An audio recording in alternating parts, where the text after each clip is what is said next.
And now at 5:30, it made national headlines. 13 Cleveland police officers firing 137 shots. A man and woman killed. Now 2 police supervisors charged in connection with that deadly night. Prosecutors say Sergeants Patricia Coleman and Randolph Daly failed to manage the police chase that ended in the deaths of Timothy Russell and Melissa Williams. 5 Side investigator Scott Knoll is live outside East Cleveland Municipal Court, where opening statements just wrapped up.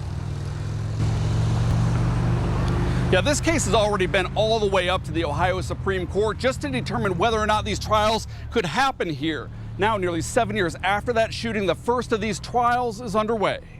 Sergeants Patricia Coleman and Randolph Daly both face misdemeanor dereliction of duty charges.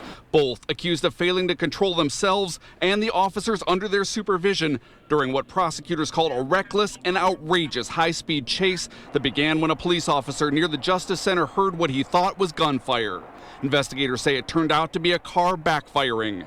22 miles later, that chase ended with 137 shots fired at Heritage Middle School in East Cleveland. Timothy Russell, the driver, and Melissa Williams, who prosecutors say was trapped and kidnapped, died. Although she never fired a shot, today in court, prosecutor Willa Hemmons said Coleman recklessly violated police procedures and policies during the pursuit.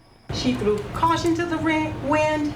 She threw reason to the wind. She had a get 'em boys, get 'em kind of mentality that rises to the level of criminal. But Coleman's defense attorney told jurors while mistakes may have been made by police that night, it wasn't by Coleman.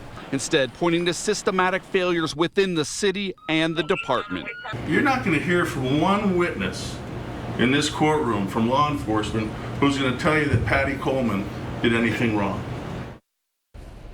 These 2 trials are expected to take 2 weeks. Reporting live in East Cleveland, I'm 5 Side investigator Scott Knoll.